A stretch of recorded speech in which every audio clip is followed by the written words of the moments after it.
ہونے والے دوستوں، ہمارا دیش 15 اگست سن 47 میں آزاد ہوا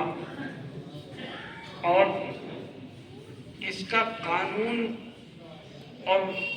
اس کا مسودہ تیار کرتے کرتے 2 سال سے زیادہ لمبا عرصہ گزر گیا اور 50 میں جا کر کے اس کا قانون اور جمہوری آئین تیار ہوا۔ اتنا وقت جو لگا اس کی وجہ کیا تھی؟ میں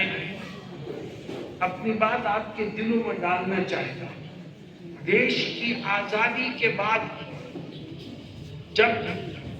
اس پر شاشن کرنے کا وقت آیا تو سوال یہ تھا کہ حکومت کا آئین اور دستور کیا ہوگا؟ تو ایک لابی تھی فرقہ پرستوں کی جو یہ کہتی تھی کہ یہ ملک ہندوؤں کا ہے، ان میں اکثریت ہندوؤں کی ہے، اس لیے اس کو ہندو راشٹر کہہ کر کے ہندو مذہبی حکومت اس میں قائم کی جائے۔ لیکن یہ تھوڑے سے لوگ تھے، ان کے مقابلے پر جو لوگ آئے وہ ہندو بھی تھے، وہ مسلمان بھی تھے، وہ سکھ بھی تھے، وہ عیسائی بھی تھے، اور انہوں نے آنکھوں میں آنکھیں ڈال کر کہا تمہاری تعداد بھی کم ہے، تمہاری قربانیاں بھی کم ہیں، دیش کی آزادی کے لیے ہم سب نے مل کر کے قربانی دی ہے، اس لیے اس کو ہندو راشٹر نہیں گھوشت کیا جا سکتا۔ یہ کسی ایک مذہب کا ملک نہیں ہے، اس ملک میں رہنے والے مختلف مذاہب کے لوگ ہوں گے، اس لیے اس کا قانون جمہوری ہونا چاہیے۔ میرے دوستوں اور ساتھیوں، یہ جمہوری ملک بنا، اور یاد رکھو مسلمانوں میں تم سے کہہ سکتا ہوں کہ ملک میں بسنے والی تمام قوموں میں سے اس دیش کی آزادی کے لیے سب سے زیادہ قربانیاں دی تو تمہارے پرکھوں نے قربانیاں دی، تمہارے بڑوں نے قربانیاں دی، اور ہمارے اور آپ کے بڑوں نے قربانی کے لیے اپنے ساتھ چلنے کے واسطے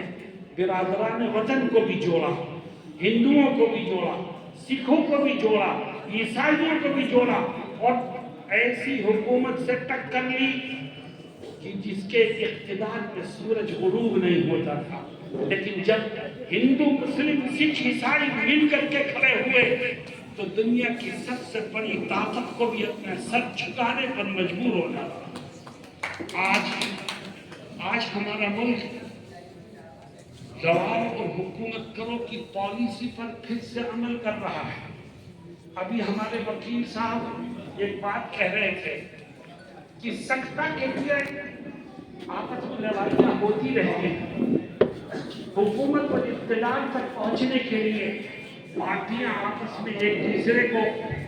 نیچا دکھانے کی کوشش کرتی ہیں، اور ہر ایک کو حق ہے کہ ایک دوسرے سے آگے بڑھنے کی کوشش کرے، لیکن سکتا تک پہنچنے کے لیے، اقتدار تک پہنچنے کے لیے مذہب کو یوز کیا جائے، لوگوں کو لڑوایا جائے، یہ ہندوستانیوں کی پالیسی نہیں ہے، یہ گورے انگریزوں کی پالیسی ہے۔ اور یاد رکھو انگریز چلا گیا مگر کچھ اس نے اپنے جوتا چاٹنے والے اس دیش میں چھوڑ دیے، جو فرقہ پرستی کی آگ لگا کر دیش کو پھر سے بانٹنے کی کوشش میں لگے ہوئے۔ جمعیت علماء آپ کو آواز دیتی ہے اور کہتی ہے کہ محبت کا دین جلاؤ، نفرتوں کی آگ کو ٹھنڈا کرنے کے لیے پیار و محبت اور الفت کی بارش برساؤ، اور یہ اعلان کرو کہ ہم ایک تھے، ایک ہیں اور ایک ہی رہیں گے، اور بانٹنے والوں کو کبھی کامیاب نہیں ہونے دیں گے۔ ہم مسلمان ہیں، ہم مسجدیں بھی بنائیں گے، ہم مدرسے بھی بنائیں گے، ہم نمازیں بھی پڑھیں گے، ہم اپنے رب کو یاد بھی کریں گے، اور یاد رکھو ضرورت پڑے گی تو دیش کی حفاظت کے لیے قربانیاں بھی دیں گے۔ سے نفرت کی باتیں کرتے ہیں. دوستوں میں جو کہہ رہا ہوں وہ بات ہے کٹھن، مگر یہ پیغام لے کے جاؤ جو ہم سے نفرت کی باتیں کرتے ہیں ہمیں ان کو اپنے گلے سے لگانا، جو ہم سے دور رہنے کی باتیں کرتے ہیں ہمیں ان سے قریب جانا. کیوں؟ ہو سکتا ہے وہ کسی کے بہکائے میں آ گئے، ہو سکتا ہے وہ بدزنی کا شکار ہو. جب تم ان کو اپنے گلے سے لگاؤ گے اور ان کے قریب جاؤ گے تو یاد رکھو اس کی برکت سے اوپر والا ان کے دلوں کو صاف کرے گا. دوست سے دوستی کرنا کوئی کمال کی بات نہیں ہے، دشمنوں کو اپنا دوست بناؤ یہ کمال کی بات ہے. ہندوستان حضرت مولانا سید اشرف رشیدی صاحب، جمعیت علماء ہند، یوم جمہوریہ. میرے دوستوں ساتھیوں، جمعیت علماء کا یہ پیغام ہے اور ہمیشہ سے رہا ہے، اور میں پھر آپ کو اپنے بڑوں کا یہ پیغام سناتا ہوں کہ اللہ ہمیں اس زمین پر فساد پھیلانے کی اجازت نہیں دے. مذہب کی بنیاد پر کسی کو نقصان پہنچانا اور صرف اپنے ذاتی مفادات کو حاصل کرنے کے لیے کسی کی جان مال عزت و آبرو سے کھلواڑ کرنا یہ انسانوں کا پیشہ نہیں ہے، یہ جانوروں کا پیشہ. اسلام ہمیں یہ سکھاتا ہے کہ دشمن کو بھی دوست بنانے کی کوشش، اور اس کی ایک ہی شکل ہے جو قرآن نے جگہ جگہ ذکر کی ہے، اور وہ کیا ہے؟ اللہ کہتا ہے کہ برائی کا بدلہ برائی سے مت دو ورنہ برائی پھیلے گی اور گلی گلی اور گھر گھر گندگی پہنچے گی. پھر ہمیں اور آپ کو پالنے والا کہتا ہے کہ برائی کا بدلہ بھلائی سے. صبر کرو، اپنے اندر قوت برداشت پیدا کرو، اور برائی کا بدلہ بھلائی سے لو گے تو ہوگا کیا؟ خدا وعدہ کرتا ہے جو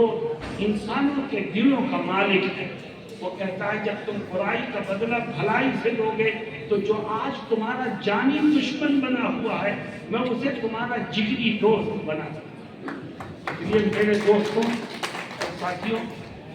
بہت خوشی ہوئی مجھے آج کے اس ماحول میں آپ کے جمع ہونے پر، اور میں آپ کو یقین دلاتا ہوں کہ اگر ہم اسی طرح اس دیش کے لیے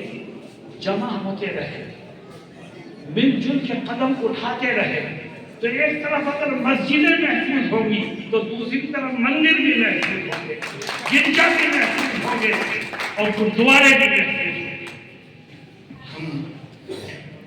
اس دیش کی مٹی سے ہم نے جنم لیا اور اسی دیش کی مٹی میں ہم مل جائیں. ہم اس دیش کو ٹوٹتا ہوا نہیں دیکھ سکتے، ہم اس دیش کو برباد ہوتا ہوا نہیں دیکھ سکتے. سکتا تک پہنچنے کے لیے جو لوگ اس دیش کو نفرتوں کی آماجگاہ بنانا چاہتے ہیں، ہم یہ کہتے ہیں کہ وہ ناکام ہوں گے اور یہ دیش پھر سے پریم، محبت اور پیار کی آماجگاہ بنے گا انشاءاللہ. بس ہمیں اور آپ کو سوچ سمجھ کر قدم اٹھانا، جوش میں ہوش نہیں کھونا، نفرت کے جواب میں نفرت والے کام نہیں کرنے ہیں، دشمنوں کو اپنے سے قریب کر کے ان کو دوست بنانے کی فکر کرنی ہے. اور ہم اپنے رب سے یہ دعا کرتے ہیں کہ اس دیش کی پرانی پرمپرا بھائی چارے کی تھی، اس کو کچھ لوگ آگ لگانا چاہتے ہیں. اب اپنے خدا سے یہ دعا کرتے ہیں اس کی پرانی پرمپرا کو اور مضبوط کر دے، اور جو لوگ اس کو آگ لگانا چاہتے ہیں انہیں ناکام بنا دے. میں ایک بات کہہ کے بات ختم کرتا ہوں. حکومت کوئی بھی کرے، حکومت کوئی بھی کرے، ہمیں نہ چیف منسٹر بننا ہے نہ پرائم منسٹر بننا ہے،